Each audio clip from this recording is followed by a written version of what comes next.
British ने जो एक यूनिट तैयार किया, उसने सिस्टम एक बनाया एफपीएफ। इसने कहा कि जो फंडामेंटल यानी मात्रक मूल मात्रक है यानी मूल राशि है वो तीन ही मूल राशि है। उसने कहा कि लंबाई, द्रव्यमान और टाइम, ये तीन जो है मूल राशि है और उसकी तीन मूल मात्रक उसने अपनी तरफ से दिया। कहा कि अगर लंबाई है यानी लेंथ है तो उसका मात्रक फुट होगा, उसने इसलिए एफपीएफ दिया। और कहा जो मास है उसका मात्रक होगा पाउंड और टाइम का सेकंड। चलिए कुछ इनके भी लोग माने। उसके बाद फ्रांस आए, वो भी काफी विकसित देश थे, तो उन्होंने कहा चलिए हम भी कुछ दे देते हैं अपनी तरफ से, तो उन्होंने दिया सीजीएस। देखिए मूल राशि तो उसमें तीन ही चल रहा था, लंबाई, मास और टाइम, यानी कि लंबाई, द्रव्यमान और टाइम, और इसी पे इन्होंने भी दे दिया। उन्होंने कहा सीजीएस। चलिए तीनों ने कहा कि हम लंबाई को सेंटीमीटर में मापेंगे और मास को जो है ग्राम में मापेंगे और फिर टाइम को इन्होंने कहा कि चलिए टाइम भी हम सेकंड ही मानकर चलते हैं। उसके बाद एक और सिस्टम आया जिसे बोला गया एमकेएस। अब एमकेएस ने कहा कि चलिए ठीक है आप लोग यहाँ पर हम अलग रूल देते हैं। उन्होंने कहा कि जो लंबाई है उसको मीटर में मापेंगे और जो मास है उसको किलोग्राम में और जो समय है उसको सेकंड ग्राम में। अब इतनी गुड मॉर्निंग, नमस्कार आप सभी को। आज की इस वीडियो में बहुत ही महत्वपूर्ण टॉपिक लेकर आया हूँ, यूनिट एंड मेजरमेंट, मात्रक और मापन। तो हम समझेंगे पहले मात्रक यानी यूनिट को, फिर उसके बाद जो दूसरा होगा मेजरमेंट, तो उसको बाद में समझेंगे। पहले यूनिट, यूनिट शब्द आता है तो पहले हम क्या करते हैं कि यूनिट क्या होता है, किसी भी राशि होगी, कोई क्वांटिटी होगी जिसको मापने के लिए हम एक यूनिट तय करते हैं, तो उसे हम मात्रक भी कहते हैं। जैसे आपको कोई किसी चीज़ का लेंथ मापना है, लंबाई, तो ये एक राशि है लंबाई। अब हमें उसे मापना है तो उसके लिए हम कुछ यूनिट तय करेंगे कि इतना से इसे मापेंगे। जैसे हमारे गांव में जो लंबाई होता था, जैसे किसी का हाइट मापना है तो हम कहते हैं कि इतना फुट उसका हाइट है, बट फुट ही जरूरी थोड़ी है। हम कह सकते हैं कि उसका हाइट जो है इतना मीटर है, इतना सेंटीमीटर है, इतना गज है, बहुत से मतलब यूज कर सकते हैं लेंथ की जितनी भी यूनिट है। तो ये जो यूनिट है ये बहुत सी यूनिट है और ये यूनिट ही तय करता है कि हम किसी राशि को कैसे मापेंगे उसी के अकॉर्डिंग। अब किसी राशि को मापने के लिए दो चीज़ें होती है, एक संख्यात्मक वैल्यू होती है जो 1 2 3 4 कुछ भी रखते हैं, और एक उसकी यूनिट यानी मात्रक होती है। अब हम समझेंगे मात्रक। तो मात्रक जब बनाया गया तो इसमें कुछ ऐसे मात्रक लिए गए जिनको हम बोलेंगे मूल मात्रक बोले गए। मूल मात्रक का क्या मतलब, उन्हीं से अब और मात्रक बनेंगे, यानी उस मात्रक को कोई और मिलकर नहीं बनाया, वो एकदम फंडामेंटल है। तो जो मूल मात्रक है और उसके बाद जो उन मूल मात्रक से मिलकर बनेंगे उसे बोला गया व्युत्पन्न मात्रक यानी डिराइव्ड यूनिट। एक से इधर आपके जो हो गए फंडामेंटल यूनिट्स हो गए और एक डिराइव्ड यूनिट हो गए। तो जो एक मूल मात्रक हो गए और एक व्युत्पन्न मात्रक। अब ये मूल मात्रक बनाने के लिए सबका अलग अलग चला। अब जो ज़्यादा मतलब आगे ये विकसित देश थे उन्होंने कुछ यूनिट बनाया तो वो दुनिया ने उनको जाना। जैसे सबसे पहले ब्रिटिश ने जो एक यूनिट तैयार किया, उसने सिस्टम एक बनाया एफपीएफ। इसने कहा कि जो फंडामेंटल यानी मात्रक, मूल मात्रक है यानी मूल राशि है वो तीन ही मूल राशि है। उसने कहा कि लंबाई, द्रव्यमान और टाइम, ये तीन जो है मूल राशि है और उसके तीन मूल मात्रक उसने अपनी तरफ से दिया। कहा कि अगर लंबाई है यानी लेंथ है तो उसका मात्रक फुट होगा, उसने इसलिए एफपीएफ दिया। और कहा जो मास है उसका मात्रक होगा पाउंड और टाइम का सेकंड। चलिए कुछ इनके भी लोग माने। उसके बाद फ्रांस आए, वो भी काफ़ी विकसित देश थे, तो उन्होंने कहा चलिए हम भी कुछ दे देते हैं अपनी तरफ से, तो उन्होंने दिया सीजीएस। देखिए मूल राशि तो उसमें तीन ही चल रहा था, लंबाई, मास और टाइम, यानी कि लंबाई, द्रव्यमान और टाइम, और इसी पे इन्होंने भी दे दिया। इन्होंने कहा सीजीएस। चलिए तो इन्होंने कहा कि हम लंबाई को सेंटीमीटर में मापेंगे और मास को जो है ग्राम में मापेंगे, और फिर टाइम को इन्होंने कहा कि चलिए टाइम भी हम सेकेंड ही मानकर चलते हैं।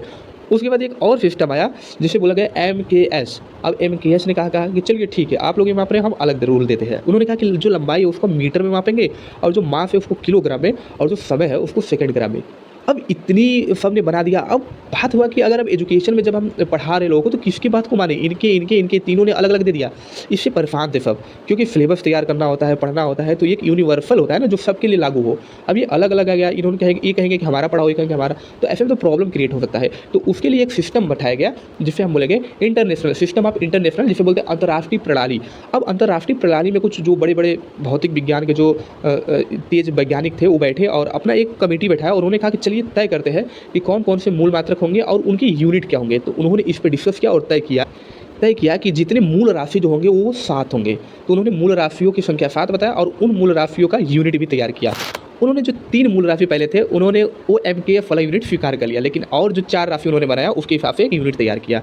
तो अब देखिए पहला क्या है, पहले तो 3 था लेंथ, यानी एमकेएफ में उसने भी बताया था लंबाई, और उसने भी मीटर माना था। इन्होंने कहा चलो ठीक है एमकेएफ वाला मीटर हमको भी ठीक लगा। उन्होंने फिर कहा कि द्रव्यमान, द्रव्यमान में किलोग्राम, उन्होंने एमकेएफ वाला का अपना लिया, कहा चलो ठीक है इधर भी किलोग्राम ले लेते हैं। टाइम का सेकंड इन्होंने रखा।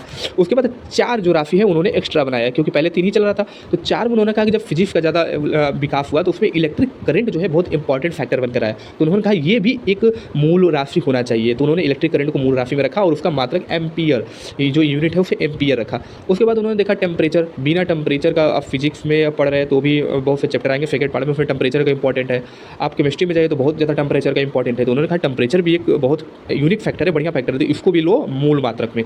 तो भाई इसको भी मूल राशि बनाया गया और इसको मूल मात्रक में इसकी जो यूनिट रखा गया वो केल्विन रखा गया। देखिए वैसे हम जो अपने जीवन में जो उपयोग करते हैं वो हम यूज करते हैं डिग्री सेल्सियस, बट अगर हम भौतिक पढ़ रहे हैं, विज्ञान में पढ़ रहे हैं तो वहाँ पर जो, या केमिस्ट्री में ज़्यादा स्पेशली यूज होता है, तो वहाँ पर हम केल्विन यूज करेंगे। उसके बाद इन्होंने देखा, जब पढ़ा फिजिक्स में जब लाइट चैप्टर आता है तो उसमें उन्होंने देखा कि लाइट की इंटेंसिटी जो जिसे हम प्रकाश तीव्रता या ज्योति तीव्रता बोलते हैं, उसका भी इंपॉर्टेंट बहुत ज़्यादा था। उन्होंने कहा ठीक है, इनको भी आप मूल राशि या मूल मात्रक में रखिए, तो इनको भी लाइट इंटेंसिटी यानी ज्योति तीव्रता को भी रख दिया गया। उसके बाद उसका जो मात्रा रखा गया वो कैंडेला रखा गया। उसी तरह एक आया amount of substances. Amount of substances का यूज ज़्यादा आपको केमिस्ट्री में देखने को मिलेगा। उन्होंने कहा इसका भी यूज बहुत ज़्यादा है, और केमिस्ट्री में आप पढ़ेंगे ना तो अमाउंट ऑफ सब्सटेंसेस बहुत ज़्यादा यूज होता है। इसलिए कहा कि ये भी आपकी जो होती है मूल राशि होनी चाहिए, और इसके मात्रक को इन्होंने मोल रखा।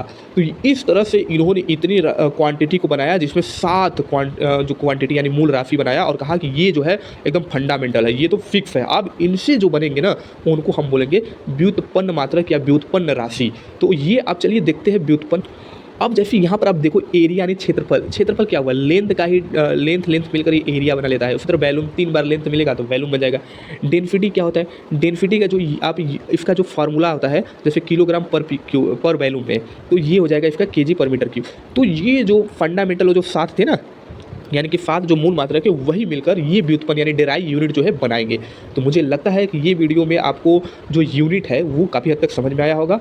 अब अगले वीडियो मिलेंगे, आज के लिए।